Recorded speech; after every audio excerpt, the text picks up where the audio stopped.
Salam sejahtera Malaysia. Selamat datang ke channel Fels Lifestyle.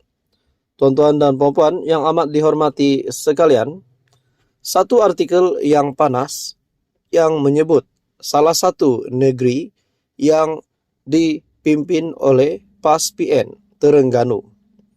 Satu artikel dari Malaysia kini, SPRM Terengganu tahan pegawai kerajaan negeri Isteri.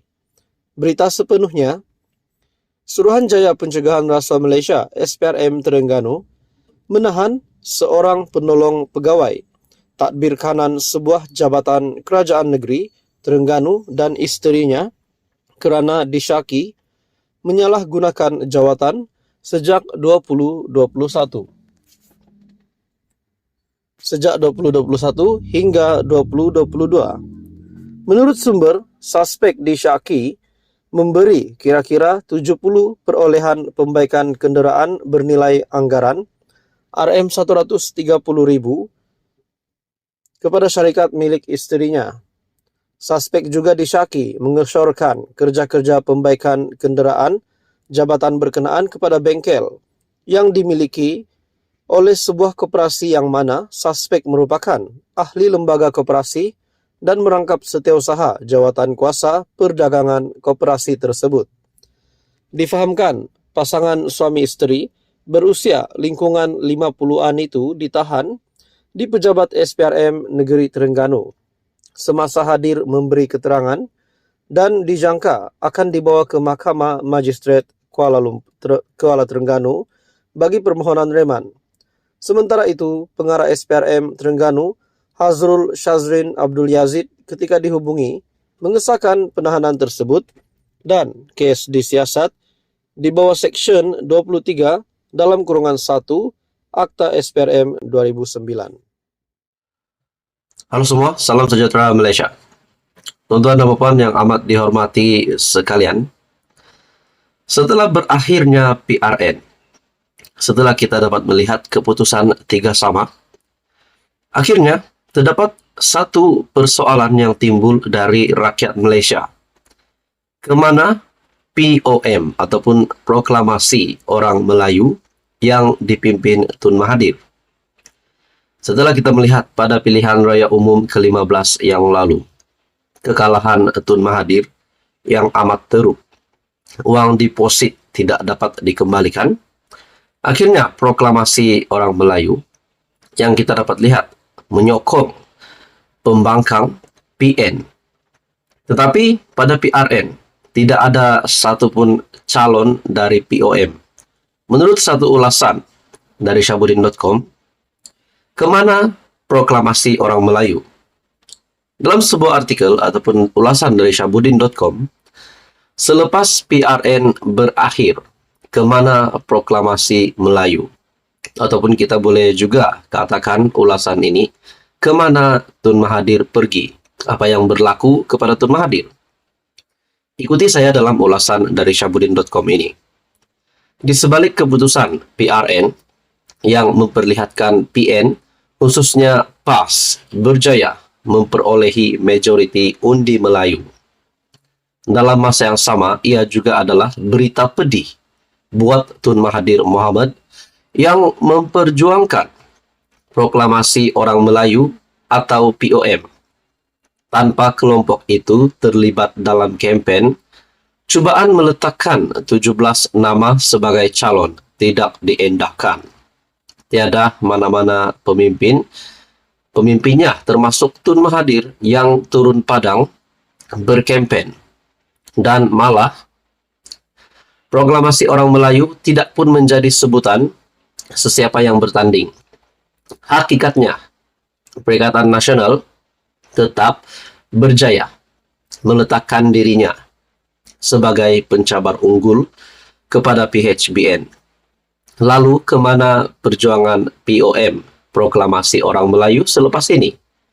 Kalau diteliti, perjuangan POM ini digerakkan hanya setelah Tun Mahathir yang sebelumnya bersama Pejuang dan GTA kalah dengan parah pada PRU 15 lalu. Jadi saudara-saudara, setelah saya melihat artikel ini ataupun ulasan yang sangat hebat dari Syahbudin.com, Adakah di sini setelah kalah pada PRU15, Tun Mahathir meninggalkan pejuang dan gerakan tanah air? Adakah perkara ini akan berulang lagi untuk PRN dan proklamasi orang Melayu? Adakah Tun Mahathir akan tinggalkan proklamasi orang Melayu dan menamatkan riwayatnya sebagai ahli politik dan fokus menjadi negarawan? Nah, itu menjadi persoalan. Dalam artikel ini lagi, untuk itu sekurang-kurangnya ada dua tujuan proklamasi Melayu itu digerakkan. Pertama, untuk menekan dan menjatuhkan Anwar Ibrahim.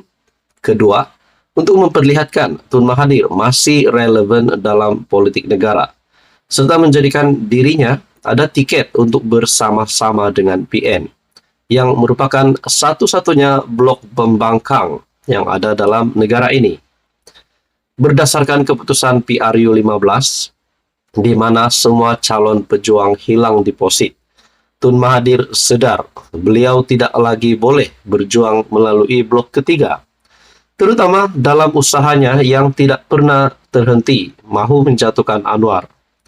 Namun untuk beliau terus bersama PN, tentu ada sedikit rasa malu dalam dirinya berikutan perbalahan dengan Mahyadin pada 2020 selepas berlakunya peristiwa langka Sheraton.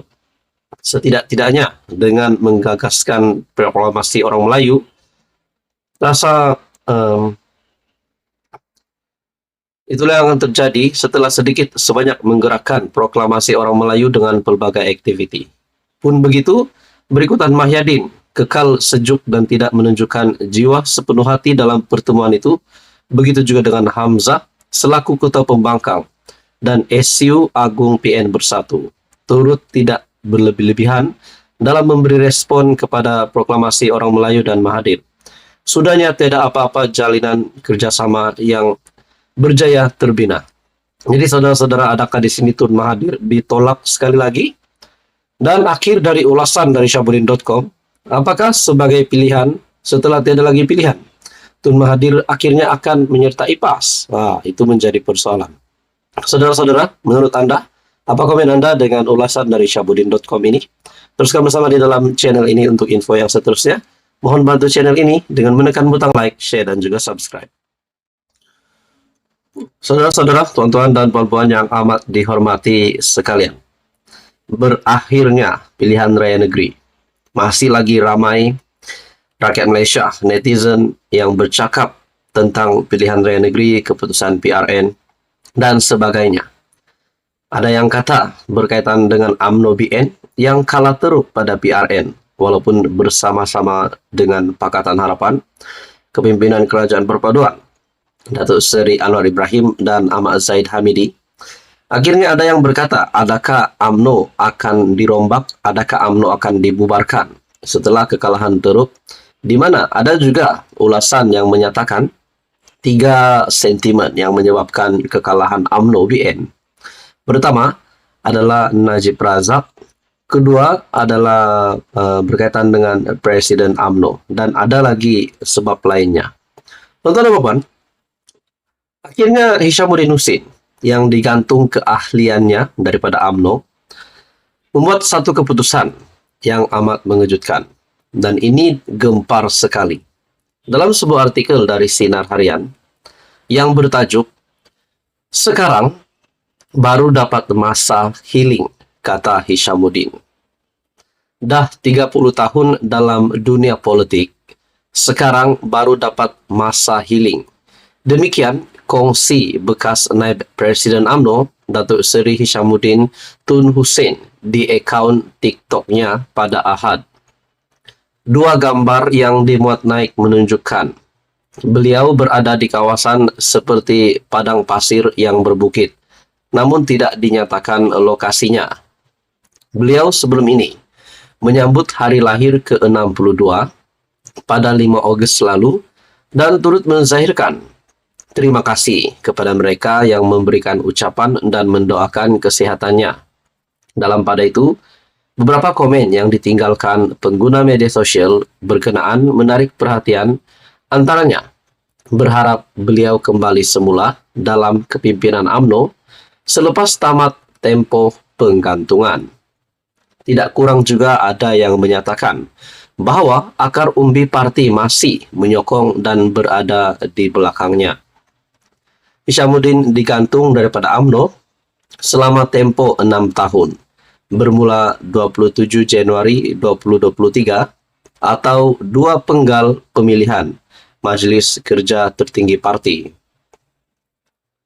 Jadi saudara-saudara, ini adalah keputusan terkini Hishamuddin Hussein yang pasti mengejutkan ramai. Dan yang hebatnya, walaupun beliau digantung, masih lagi ada kepimpinan UMNO yang mahu ataupun tetap menyokong Hishamuddin Hussein. Saudara-saudara, dalam satu artikel dari Sinar Harian, sekarang baru dapat masa healing, kata Hishamuddin.